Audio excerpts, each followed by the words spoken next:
Hello all, welcome to the Web Application Pentesting course on Pentester Academy.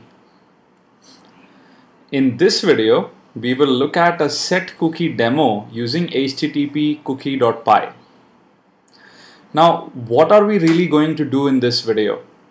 So when I explained cookies and how cookies are set by the web server and how your application sends them back, based on the path, domain, expiry, and all of those parameters, I was thinking to myself, how should I go ahead and give you an experience of probably setting your own cookies on the server side? Because to tamper cookies on the client side is super simple. And for people who haven't done it before, I'll show you a bunch of techniques with which you can. However, as a pen tester, I think you would be at a great advantage if you also understood how web developers go ahead and work with cookies. So here is what I've done. I've created a very simple application called HTTPCookie.py, and you can download the application from down below. So let me show you a demo so that we can illustrate how cookies work better. Now, there's something important even before we begin, which is HTTPCookie.py, right, has some dependencies of Python libraries which do not exist on Kali Linux to begin with. So let's just go ahead and quickly install them. So the first thing I'd like is to install pip so that we can install Python modules very, very simply. So we'll do an apt-get install python-pip.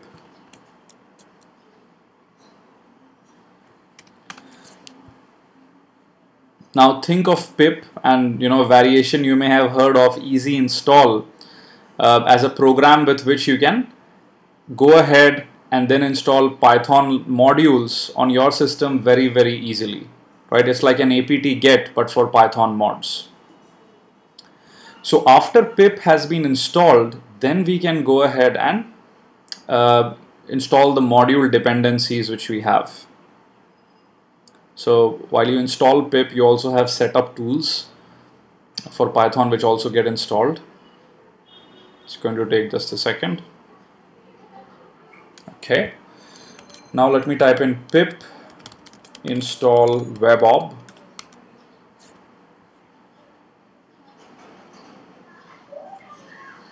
So really we want three things: webob, paste, and web app 2, right? And if you aren't a developer, do not worry about this at all, right? This exercise has nothing to do with development. Paste, pip install paste. And while this, okay, this should just take a minute, so we don't want to start something else. Really what I'm about to show you is a very simple program which illustrates how developers go ahead and install cookies. And finally, we're going to install web app 2. Let me clear the screen. This is the WSGI compliant web application framework.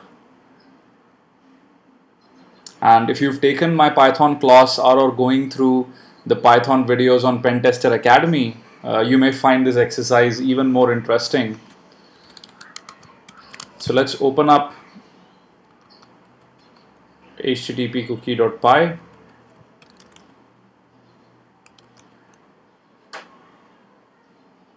So let me open this up in Pico.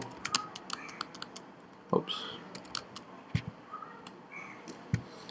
And here is the program.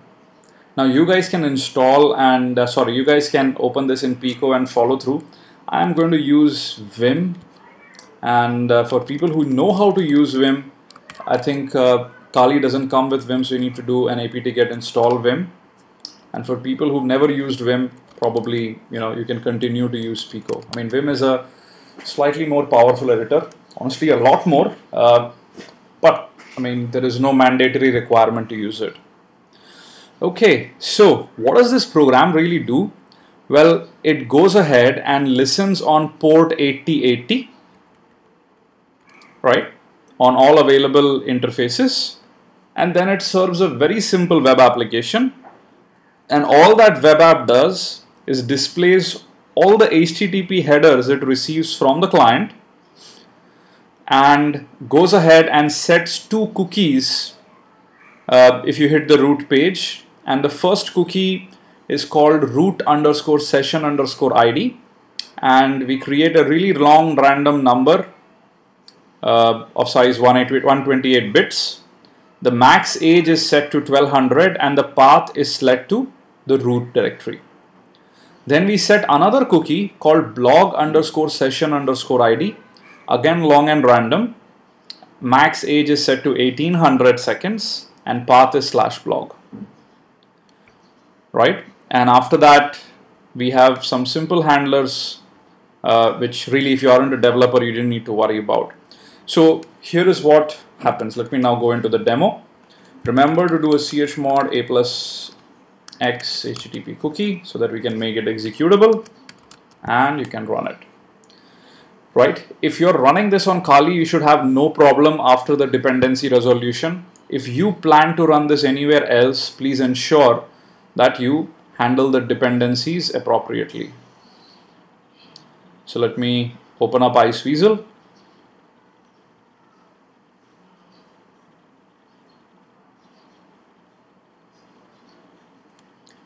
And let me go ahead and type in localhost 8080, right? So if you notice, our little web application responds back and it basically says HTTP headers received, and then it goes ahead and lists all the headers.